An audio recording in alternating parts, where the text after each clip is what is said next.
yang mana perceraian atau talak itu adalah terbaik jika dibandingkan dengan pilihan-pilihan lain yang ada, maka tidak benar kita mengatakan bahawa talak itu adalah perkara yang buruk yang dianggap sebagai sesuatu yang buruk. Jadi kan itulah tuan kalau kita perhatikan proses untuk mencari jalan penyelesaian dari talak atau fasakh dan sebagainya adalah merupakan dua yang dijelaskan oleh Allah Subhanahu Wa Taala sendiri. Sebagai contohnya tentang talak, Allah sendiri sebut tentang talak perbuatan. Fa'imsakun, ya Allah kata talak ada dua kali. Ada yang pertama dan yang kedua itu seseorang yang tadi ada pilihan sama ada imsak bil ma'ruf. Okay. Dia terus memegang imsak, maksudnya pegang. Maksudnya dia meneruskan ikatan perkahwinan dengan isteri dia tadi, maksudnya merujuk kembali dan terus berpegang kepada ikatan pernikahan yang telah sedia ada. Melakukan perkara makruh, jadi maksudnya buat benda-benda yang baik yang boleh menjaga dan memelihara ikatan pernikahan tersebut. Ataupun kalau dia merasakan bahawa tak boleh nak diteruskan lagi, maka tasrihul bi ihsan, lepaskanlah, bebaskanlah dengan ihsan. Di sini juga adanya Allah beri pesanan, kalau sekiranya perceraian itu adalah pilihan, maka dia mesti berlaku dengan ihsan.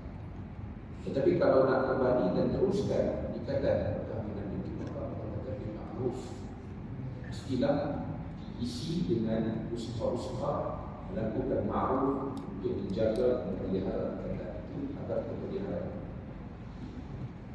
So, jadi maknanya sebab hari itu kita selalu mendengar kadang-kadang perceraian itu dianggap seorang terlalu negatif.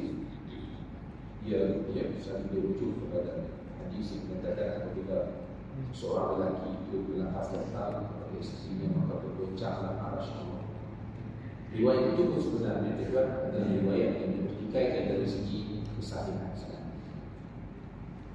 Jadi maksudnya perceraian itu adalah perkara biasa. Bahkan Nabi Sallallahu Alaihi Wasallam sendiri pun pernah menceraikan pada waktu istri. Jadi pada waktu perbincangan tentang pembubaran pernikahan ini adalah perbincangan untuk kita melihat apa solusi yang diberikan oleh syara apabila sesuatu ikatan rumah tangga yang tidak dapat lagi diselamatkan. Dan nanti sebelum itu juga saya nak berfungsi sedikit dengan tuan tentang detail daripada topik yang kita bincangkan pada waktu lepas, iaitu mengenai kecacatan yang berlaku pada suami dan isteri yang memberikan ataupun yang membenarkan untuk isteri kalau sekiranya cacat itu datang daripada suami ataupun untuk suami sekiranya kecacatan ataupun masalah itu datang daripada pihak isteri. Dan seperti yang kita ketahui bahawa seorang suami dia memang ada hak untuk talak, tetapi dia juga ada hak untuk memohon difasahkan. Kedua-duanya adalah pembubaran, tetapi implikasinya berbeza. Di antara menceraikan dengan talak dan juga memohon ataupun memohon supaya pernikahan itu difasah. Fasah itu bahasa dari segi literal translation yang dibuat pada waktu pembubaran.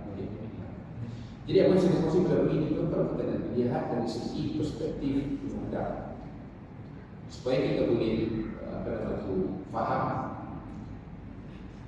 bagaimana undang-undang, bagaimana hukum-hukum yang ada di dalam perbahasan fiqh ini dijadikan sebagai teks undang-undang. Jadi pada waktu kalau kita lihat di sini tentang ruang ya, ataupun sebab kita bincang pada perjumpaan yang lepas dalam sesi 23 dalam elemen ya, tentang keluarga Islam di negeri Islam, kita boleh rujuk kepada sesi 23 iaitu mengenai perintah untuk membubarkan perkahwinan ataupun fasakh. Jadi fasakh itu tuan, dia bukan dilakukan oleh suami, tapi hakim ataupun mahkamah yang memutuskan untuk fasakh ataupun membubarkan. Jadi dalam sah section 1 disebut dia seseorang perempuan atau lelaki mengikut mana-mana yang berkenaan berkahwin mengikut hukum syara. Maksudnya buktikan bahawa pernikahan itu adalah sah. Dia secara hakim yang mendapat keputusan apa-apa berkait dengan masalah yang berbangkit daripada sesuatu ikatan pernikahan. Dia punya first perkara pertama yang dia akan lakukan adalah memastikan bahawa pernikahan yang telah berlaku itu adalah sah pada hukum syara. Jadi sekali itulah buat bersumpah mengenai proses nikah yang telah berlaku, dokumen yang berkaitan. Jadi hakim akan tengok itu dulu. Kalau tidak sah, boleh dilakukan. Jadi dikatakan adalah berhak mendapat suatu perintah untuk membubarkan perkahwinan ataupun untuk fasakh. Jadi maksudnya fasakh itu adalah atas perintah daripada. Jadi dia berhak mendapat perintah itu atas satu ataupun lebih daripada alasan yang berikut. Ya. Jadi alasan itu juga kalau kita tengok di sini disebutkannya banyak Allah, tapi saya nak pergi kepada alasan yang relevan dengan apa yang kita bincang pada bulan yang lepas. Alasan yang kelima, ceraian E disebutkan di sini bahawa dia kata apa? Salah satu alasannya bahawa suami telah mati bujuk pada masa perkahwinan dan masih lagi sedemikian dan isteri tidak tahu pada masa perkahwinan itu bahawa suami telah mati bujuk. Jadi ini juga apa menjadi sebab yang membolehkan seseorang isteri memohon supaya mahkamah mengeluarkan perintah membubarkan perkahwinan. Kemudian yang seterusnya kita tengok sebab kita kecacatan juga bahawa suami atau isteri telah gila selama tempoh 2 tahun ataupun sedang mengidap penyakit kusta. Jadi itu satu contoh lah kita kata penyakit kulit yang ekstrim, penyakit kusta, ataupun vitiligo atau sedang mengidap penyakit kelamin dalam keadaan boleh berjatuh. Jadi ini adalah berkait dengan kecacatan. Dan kemudian kalau kita lihat seterusnya dalam subsection yang kedua, kalau sebab-sebab tadi itu banyak yang kita sedih, subsection yang kedua daripada section 23 ini, mana-mana orang yang berkahwin mengikut hukum syara adalah berhak mendapat perintah bagi pembubaran perkahwinan atau fasakh atas alasan bahawa isteri atau suami menjadi tak upaya yang menghalang persetujuan. Jadi dia bukan tadi mati bujuk tadi mungkin satu dianggap sebagai satu masalah yang berasingan, tapi sekarang ini kita kata sekiranya suami ataupun isteri itu menjadi tak upaya yang menghalang persetujuan, dia boleh minta ataupun boleh memohon kepada mahkamah untuk membuat keputusan dalam perkara ini lah. Jadi di situ kalau kita tengok mahkamah yang akan menilai sebagai subsection yang keempat di bawah tersebut, sebelum membuat sesuatu perintah di atas alasan dalam perenggan 1 ceraian E, ya, tersebut tadi itu iaitu mati pucuk pada masa perkahwinan dan masih lagi sedemikian dan isteri tidak tahu pada masa perkahwinan maupun suami itu mati pucuk. Dia kata jadi sebelum mahkamah boleh buat keputusan atau perintah di atas alasan berkenaan, mahkamah hendaklah atas permohonan suami membuat suatu perintah menghendaki suami memuaskan hati mahkamah dalam tempoh 1 tahun daripada tarikh perintah itu bahawa dia tidak lagi mati pucuk, dan jika suami memuaskan hati mahkamah sedemikian dalam tempoh itu, tiada sesuatu perintah boleh dibuat atas alasan itu. Jadi maksudnya subsection 4 ini kalau kita tengok tuan, dia mengambil pandangan yang telah kita bincang sebelum ini. Ulama meletakkan 1 tahun adalah tempoh yang perlu diberikan kepada suami untuk menyelesaikan masalah mati pucuk. Masalah kegagalan suami untuk melakukan persetubuhan yang merupakan sebahagian daripada tujuan bagi perkahwinan itu diwujudkan oleh Islam. Jadi saya nak sentuh itulah tadi sebab-sebab yang lain itu nanti kita akan tengok dalam berbicara tentang fasal. Contohnya macam kegagalan untuk melaksanakan jawab, tindakan-tindakan suami yang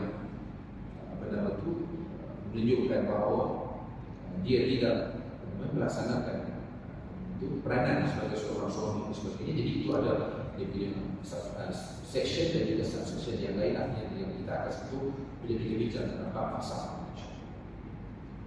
Jadi juga kita akan sambung tentang taraf dan juga perkara yang berkaitan dengannya serta yang serupa. Itu yang ada kita. Saya boleh bersuara pada sehingga kami ciptakan baru sesuatu bersuara pada agak sedikit berbeza. Jadi kita lihat apa dimaksudkan dengan talak. Dari segi bahasa, talak itu bermaksud melepaskan atau terlepas. Talak. Kalau orang tembok itu bunyi dilepaskan dalam bahasa Arab itu telah benar, tapi bunyi dilepaskan itu boleh talak. Salah talak contohnya kalau kita macam tembok meriah satu kali itu, jadi setiap kali dilepaskan itu bunyi dilepaskan itu boleh talak.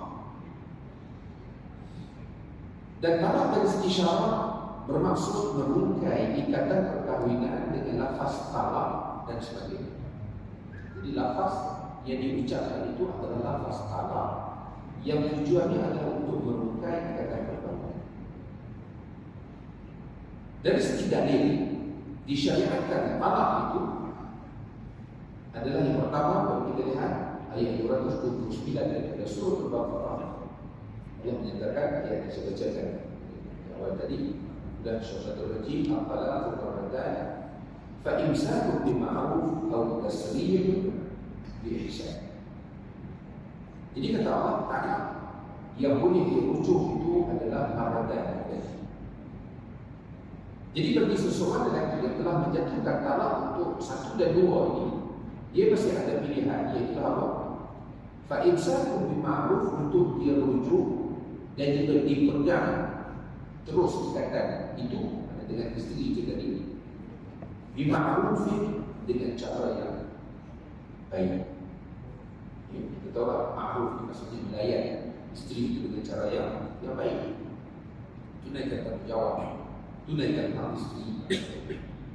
Awak tasrih bi ihsan, tetapi dalam tempoh rujuk itu tadi dia juga boleh memuktamadkan, iaitu apa? Tasrih itu bermaksud melepaskan bi ihsan dengan cara yang ihsan. Belas kasihan. Jadi di sinilah yang kalau kita tengok dalam Islam menekankan berlaku perceraian pun nilai ihsan itu mesti kekal dalam hubungan selepas daripada berlakunya perceraian. Contohnya juga kita tengok kita pernah bincang sebelum kita mutah. Dia satu hati kepada bekas isteri. Kemudian apabila berada dalam tempoh dalam waktu iddah, maka suami masih lagi wajib untuk membayar nafkah kepada kaum wanita. Lepas itu untuk anak-anak, suami masih wajib untuk menunaikan nafkah anak-anak. Jadi dimaksudkan tasrih bi ihsan.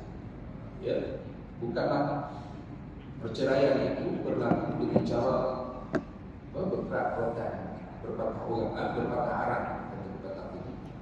Tidak lain, dia masih lagi yang berbuat, masih lagi dibeli apa bentuk ikatan dan menjawab itu masih sama. Dalam surah Al-Talaq ayat 1, ya ayyuhan nabi, kata Allah, wahai nabi, idza talaqtumun nisa, apabila engkau menceraikan istri kamu.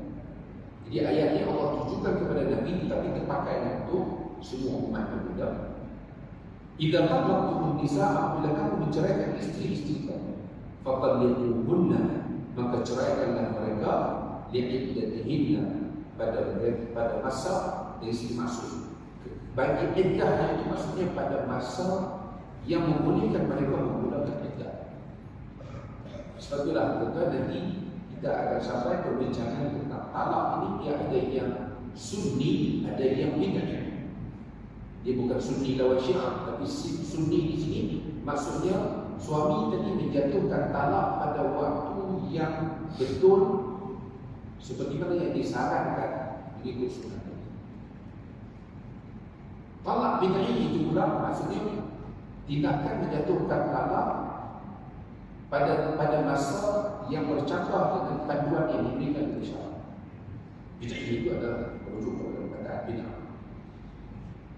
Dan kenapa timbul begitu tuan yang dikatakan masa menjatuhkan talak itu ada panduannya daripada syarak? Maka jawapan itulah saja untuk memastikan isteri tadi dapat menjalani tempoh iddah yang tidak terlalu panjang. Itu tujuan dia tuan, supaya tidak, sebab isteri kalau macam kita sebutkan tadi, kalau sekiranya talak itu dianggap penyelesaian terbaik bagi kedua pihak, maka isteri itu juga dia mungkin akan berkahwin baru. Dia mungkin berfikir untuk mencari ataupun membina hidup baru yang lebih baik untuk dia.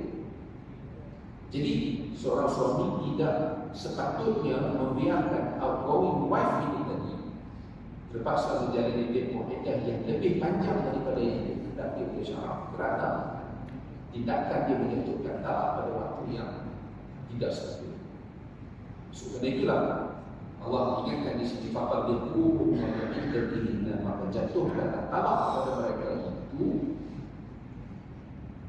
pada masa yang terbaik untuk mereka memulakan iddah yang tidak melebihi daripada apa yang disebutkan.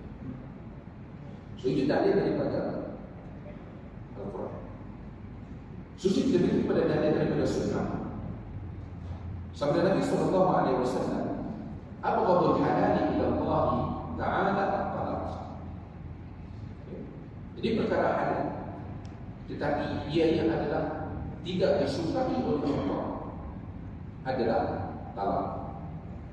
Di mana kalau kita lihat tuan di sini ialah apabila talak itu digunakan dengan cara yang salah. Talak digunakan dengan cara yang salah, maka Allah tidak suka walaupun ianya adalah satu perbuatan yang halal dari sisi syarak. Apabila sesuatu yang itu menjatuhkan pada isteri. Ibnu Umar radhiyallahu anhu berkata, aku mempunyai seorang isteri yang aku cintai, tetapi bapa aku membenci. Jadi berkawan dengan seorang perempuan, sayang kepada perempuan itu, tapi bapa dia tak suka. Dan bapa meminta aku diceraikannya, tetapi aku enggan. Jadi dia telah membawa perkara itu kepada Nabi SAW. Dan baginda bersabda, wahai Abdullah bin Umar, ceraikan isteri. Tuan, hadis ini tidak perlu dilihat secara tekstual saja. Kita juga perlu melihat dari segi asbabul wurud. Kita lihat juga dari segi kontekstual. Ini maksudnya dalam konteks ini kita perlu merujuk kepada syarak daripada hadis dan ahli hadis supaya kita dapat faham kenapa Sayyidina Umar telah meminta supaya anaknya menceraikan isteri. Sebab kalau kita lihat perkara yang sama berlaku kepada Nabi Ibrahim dan Ismail, ini cerita yang biasa kita dengar di dalam tafsir. Jadi maksudnya cumanya dia nak sebutkan di sini, hadis ini menjadi menunjukkan bahawa tindakan mentalakkan isteri itu adalah tindakan yang salah, kerana Nabi sendiri pernah menyuruh supaya Abdullah bin Umar radhiyallahu anhu menceraikan isteri. Kemudian daripada ijma' ulama didapati bahawa semua ulama bersepakat mengatakan bahawa perbuatan talak itu adalah perbuatan yang disyariatkan dan tidak ada seorang pun ulama yang mengingkari.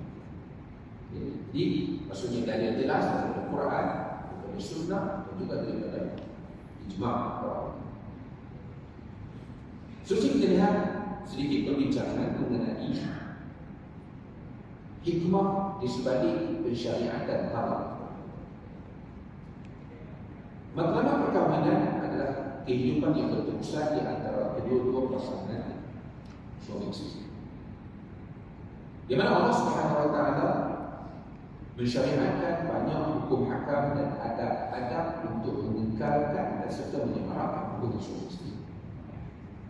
Kita pernah bincang kali kita dalam bab ikatan rumah tangga atau ikatan perkahwinan ini, banyak penjelasan hukum itu datang direct daripada Allah.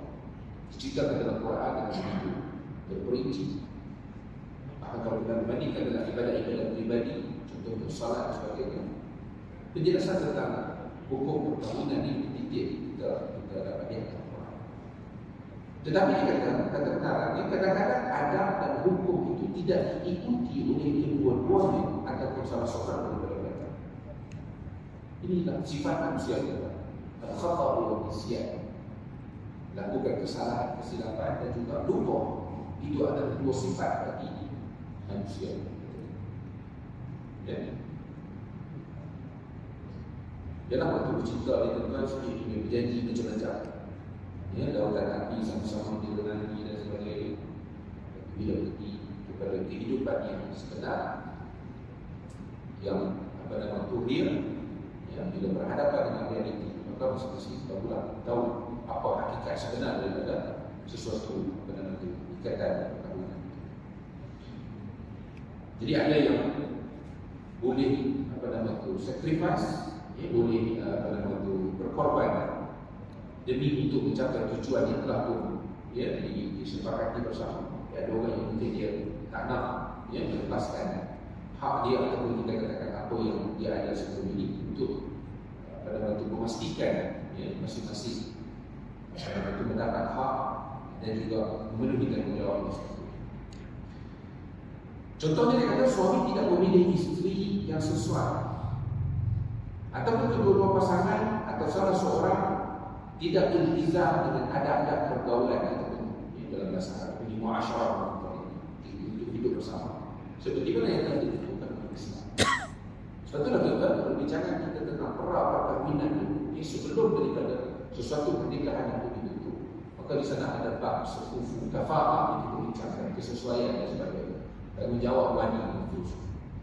Jadi semua itu tuan-tuan dibincangkan, dijelaskan oleh syara. Tujuannya tadi supaya ikatan perkahwinan yang dibentuk itu dapat berjalan secara normal. Tetapi kadang-kadang sebab kita deal dengan manusia sebenarnya. Ya, kadang-kadang mungkin sebelum perkahwinan sahihnya dilihat sebagai baik. Lepas kahwin baru tahu ada masalah. Lepas kahwin baru tahu tak boleh capai apa yang expectation yang telah pun ditentukan. Jadi maksudnya apa tuan? Itu keadaan-keadaan yang mungkin berlaku. Maka dikatakan situasi sebegini menyebabkan berlakunya kerenggangan dalam hubungan. Dan kerenggangan ini akan menjadi semakin melebar daripada sehari ke sehari sehingga boleh mencapai kepada tahap sukar untuk diperbaiki. Jelas sebab kita di dalam kehidupan rumah tangga kita bukan berurusan dengan fizikal tubuh badan pasangan saja, tapi dia juga melibatkan emosi, melibatkan psikologi. Jadi kalau berlaku suatu masalah tidak cuba diselesaikan dengan cara yang betul, maka tentu masalah ini jadi mungkin akan menjadi lebih melebar dan membesar. Jadi akhirnya tuan tak ada jalan untuk menyelamatkan. Maka dikatakan pada ketika itu mungkin sudah tidak ada cara untuk mewujudkan persefahaman dalam kehidupan berkeluarga. Peraturan yang membolehkan untuk kita menangani masalah tersebut adalah merupakan satu keperluan. Jadi tuan, contohnya ada dalam kepercayaan ataupun agama lain yang menganggap perceraian itu adalah hampir mustahil. Tetapi hubungan rumah tangga itu ada masalah. Jadi akhirnya apa berlaku tuan? Itu yang disebut sebagai makan uang. Maksudnya dia ada hubungan pernikahan yang direkodkan secara rasmi, tetapi dalam masa yang sama hubungan itu tidak memberikan apa-apa makna untuk dia, dan dia ada ada hubungan lain di luar daripada pernikahan yang masuk. Dan ada juga kepercayaan apabila seseorang perempuan itu diceraikan, maka juga hampir mustahil untuk perempuan itu berkahwin sendiri. Sebab saya pernah berbincang dengan pada waktu kawan yang bukan Islam. Jadi dia kata, "Tuhan apa?" Dia tahu orang Islam, perempuan dia tak bercerai, masih boleh dia kata berkahwin baru. Bahkan kadang-kadang tuan-tuan, janda ni dia punya market level dia lebih tinggi daripada anak-anak kawan. Kan? Dia lalu depan kedai kopi pun tuan-tuan, semua orang pilihan satu tajuk harga bincang dia pun janda dan jadi nak menunjukkan betul-betul dalam Islam, seseorang yang berstatus janda itu bukanlah dipandang negatif secara sepenuhnya. Dia masih ada ruang untuk membina satu kehidupan yang mungkin lebih baik dengan bekas suami dia. So itu maknanya penyelesaian yang diberikan oleh Islam tadi melalui disebut sebagai pembubaran pernikahan. Jadi kita katakan memang kalau ada masalah, memang tak ada jalan penyelesaian, maka ruang atau peraturan untuk menangani isu tersebut adalah satu peraturan. Maka dengan ini ikatan perkahwinan dapat dirangkaikan dan hak kedua-dua pihak tidak terangkat. Dan ini dia kata dilakukan apabila mereka tidak lagi mampu untuk kekal hidup bersama. Maksudnya sebab itu kalau kita tengok contohnya dalam bab nusyuz, ingat tadi kita bincang nusyuz sama ada daripada pihak isteri atau nusyuz daripada pihak suami. Syarat memberikan kepada kita langkah. Dia bukan jam untuk conclusion, terus cerai tak, tapi ada langkah. Nasihat, asli tempat tidur, lepas itu pukul yang tidak mencederai. Mana ada step, tapi cuma bila dah sampai the last step penyelesaian masih lagi tak boleh balik kepada kehidupan asal yang harmoni, maka di situ datang solusi terakhir yang diberikan oleh syarat itulah perceraian. Allah berfirman dalam surah An-Nisa yang 30, Allah menyatakan wa in yatafarraqa yughnillahu kullam min sa'atihi wa Allahu wasi'un.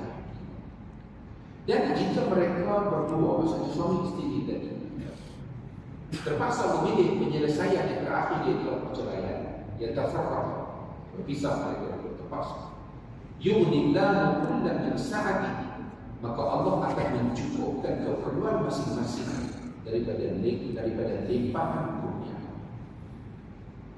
Jadi maksudnya kalau berlaku perceraian, di mana keputusan itu dibuat atas dasar takwa. Jadi itulah kedua seorang suami kalau dia terpaksa memilih perceraian sebagai pilihan untuk menyelamatkan kedua-dua pihak, keputusan itu dibuat atas dasar takwa. Maknanya dia sebagai seorang suami, dia bimbang kalau diteruskan pun dia tidak dapat menjalankan tanggungjawab sebagai seorang suami dengan sempurna, maka atas dasar itu dia memilih perceraian dia itu adalah atas dasar takut kepada Allah. Bukan kerana sebab tuan kadang-kadang ada suami yang tak nak menceraikan ataupun yang menceraikan kerana alasan-alasan yang sangat kita katakan sangat bercampur dengan Islam.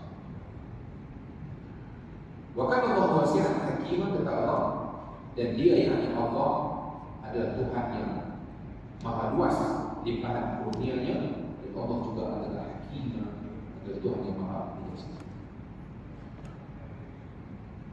Jika suami menggunakan talak sebagai jalan penyelesaian terakhir dalam menyelesaikan masalah yang timbul, ia adalah jalan penyelesaian yang daruri. Maksudnya dia pilih talak itu sebenarnya hanyalah atas dasar daruri.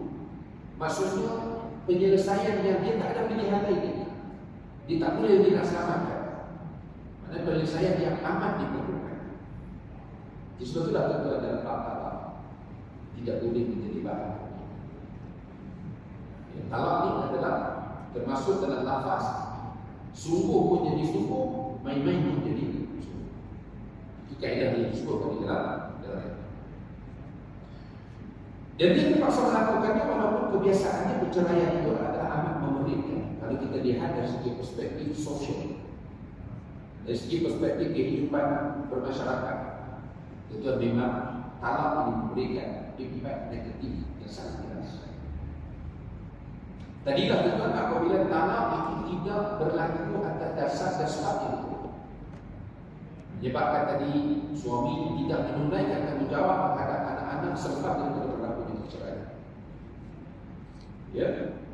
Dan juga tadilah kita sebut dalam tempoh yang sepatutnya suami masih lagi menunaikan kewajipan terhadap outgoing wife, dia tak buat. Ya. Jadi maknanya perkara-perkara itu yang menyebabkan dia kata perceraian itu akhirnya menjadi sesuatu yang amat mengerikan. Jika talak digunakan untuk menunjukkan kebebalannya dan memenuhi hawa nafsunya, maka dia adalah perkara halal yang paling dimurkai oleh Allah SWT. Ya, kahwin atas dasar hari ini tu ada orang kahwin memang jumpa tengok dari licin lebih sikit, cerai, ceraikan isteri. Kahwin cerai nanti itu seorang macam perkara mainan itu. Dan Allah Subhanahu Wa Taala Maha mengetahui semua perkara baik dan buruk, dan kepadanya lah semua urusan hidup para hamba ini. Jadi maknanya apa tu?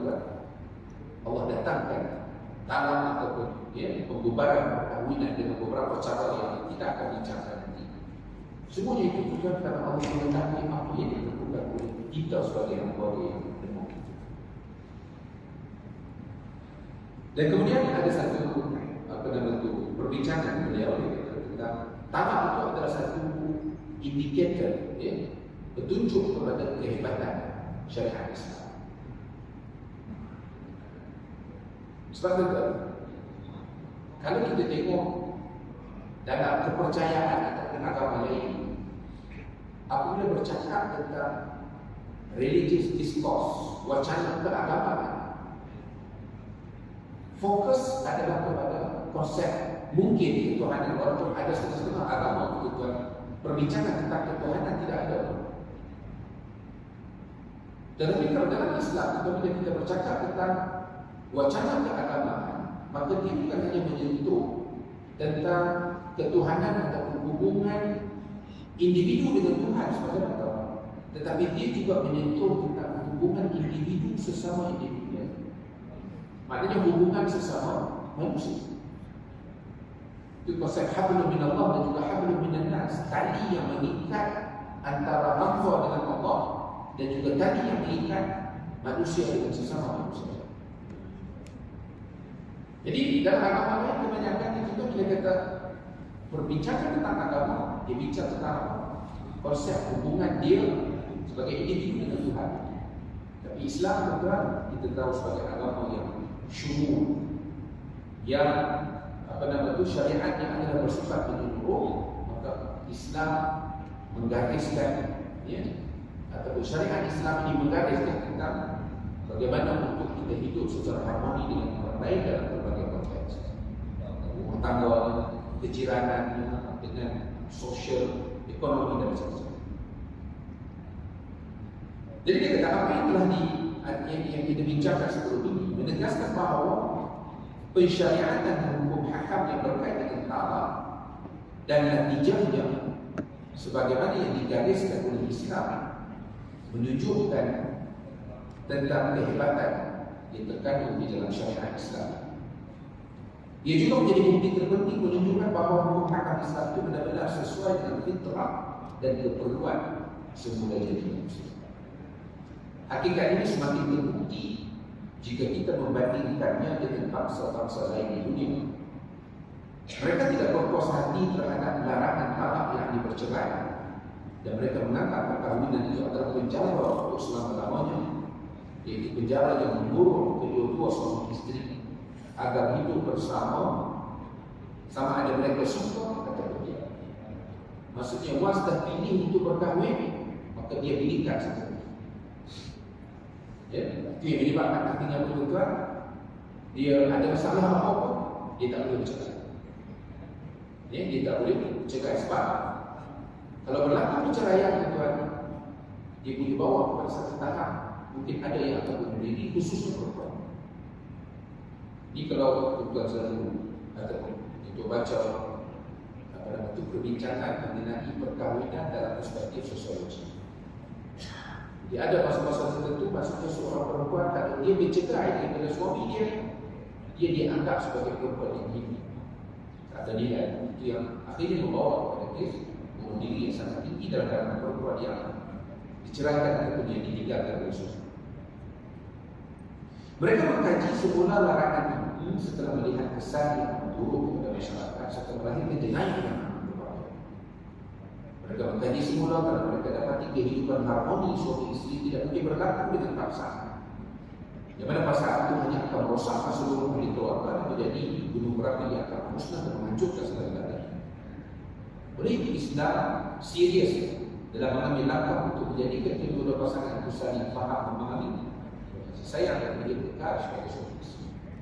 Sebab itu tuan-tuan, bila kita kata tadi apalaku maratan, talak dua kali yang masih memberi ruang untuk mereka kembali hidup bersama tadi, supaya talak itu menjadi satu peringatan. Maknanya kalau seorang suami katakan dia telah mentalakkan isteri dia untuk kali yang pertama, mungkin disebabkan oleh kesilapan yang berlaku daripada pihak isteri, dan isteri mungkin insaf di atas situasi tersebut dan dia berjanji untuk perbaiki diri, maka sebagai Allah besar dia apa?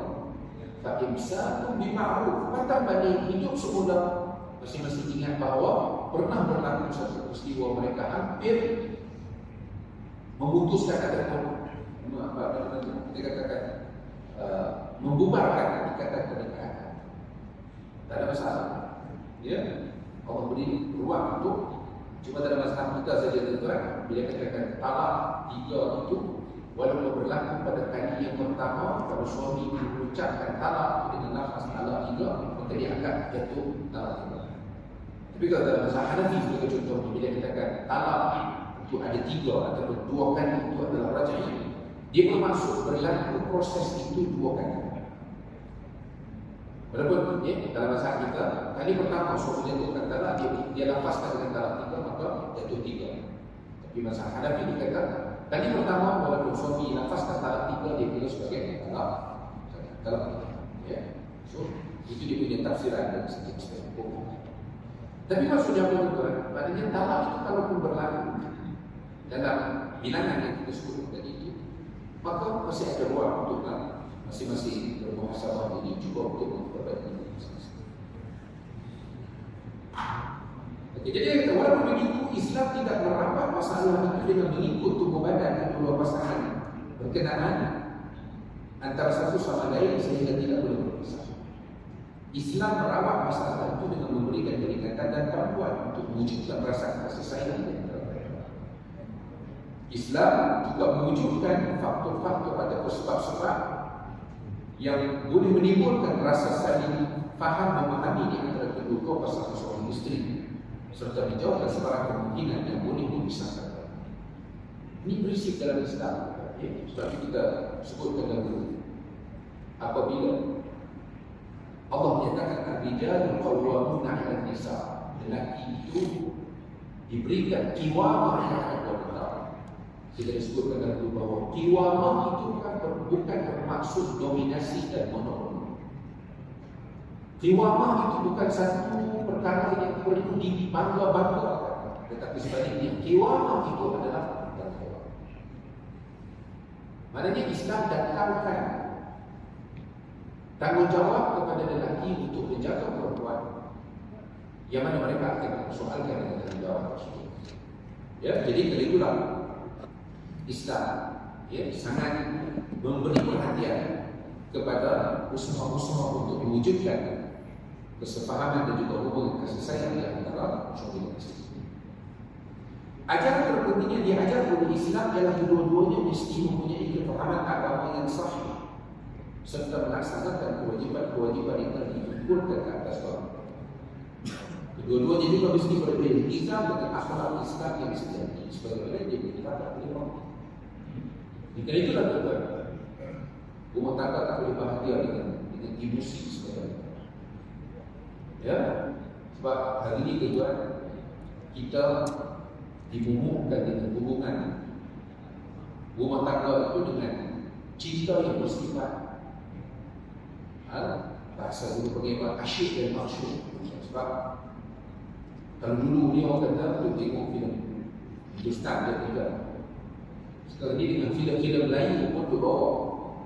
Apa nama tu dia punya pencitraan tentang hubungan rumah tangga ni yang hanya berasaskan di musik sebenarnya.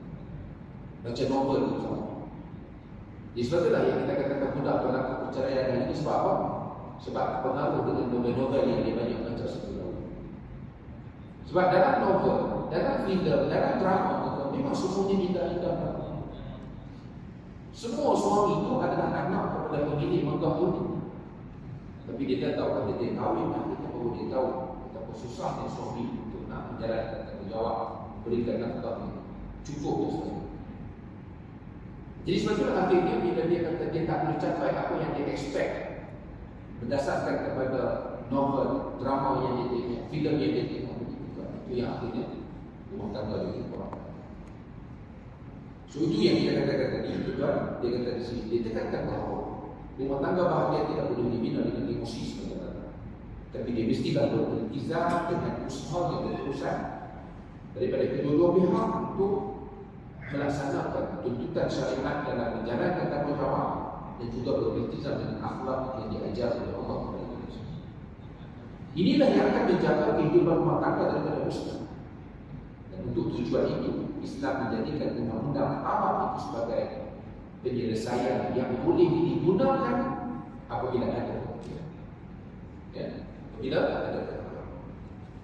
Iaitu ketika kedua-dua pasangan suami isteri tidak dapat lagi melaksanakan ajaran-ajaran dan juga adab-adab yang diajar oleh Islam. Ia telah ditentukan oleh Allah untuk menjaga keharmonian dan kasih sayang di antara mereka.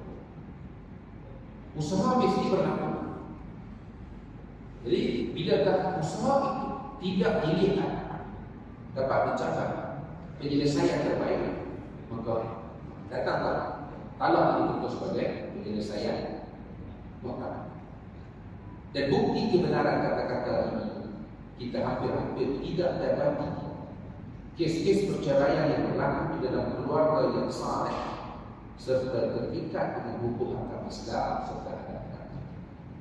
Kebanyakan kes perceraian yang berlaku di dalam keluarga-keluarga yang jauh daripada ikatan serta tata cara Islam yang diajar oleh agama kita, sumberkan kepada Quran dan juga Sunnah Nabi SAW. Jadi tuan itu adalah sedikit perbincangan tentang konsep dan juga hikmah daripada disyariatkan talak sebagai penyelesaian daripada sesuatu berkaitan dengan tangga yang tidak ada Islam. Jadi saya tuan berhenti dulu sampai itu sebab perbincangan yang berikutnya adalah tentang jenis-jenis talak. Jadi kita akan lihat satu persatu. Kerana jenis-jenis talak ini dia dilihat daripada beberapa kriteria. Kriteria yang pertama tentang bagaimana talak itu dilafazkan, ada jenis-jenisnya. Kemudian bila talak itu dilafazkan, ada dia punya jenis-jenisnya.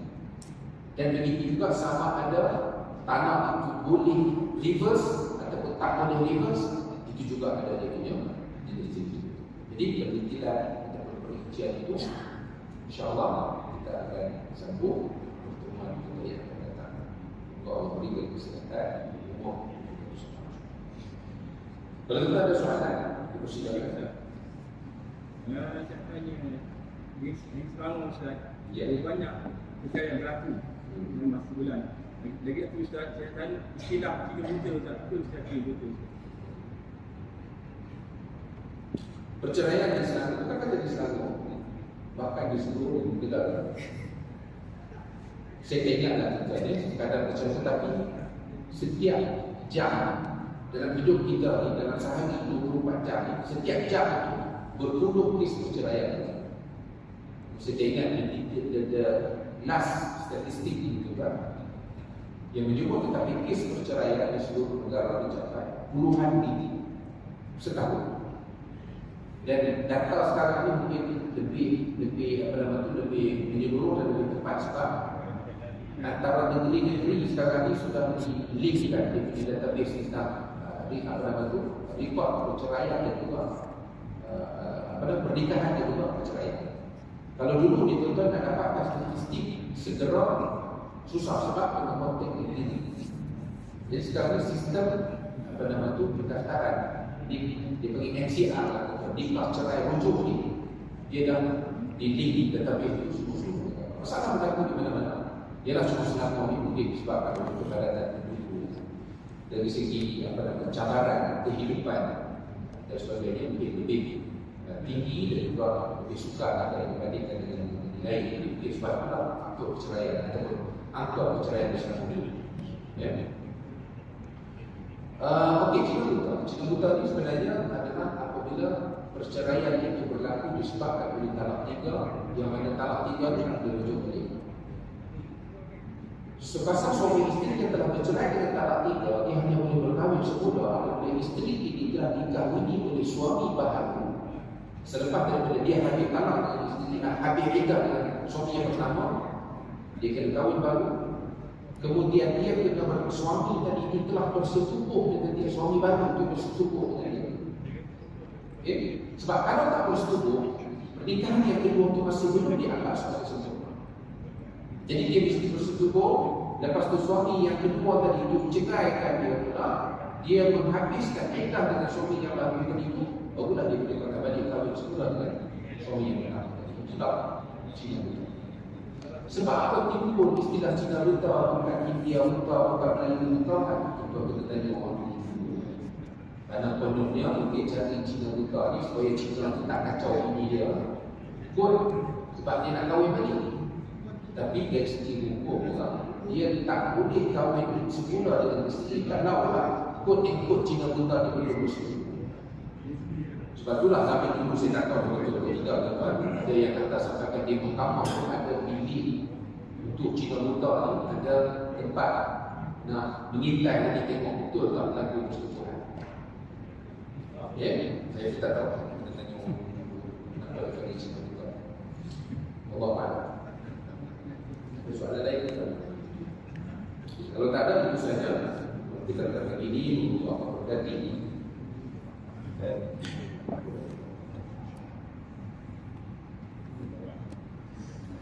Bismillahirrahmanirrahim. Alhamdulillah.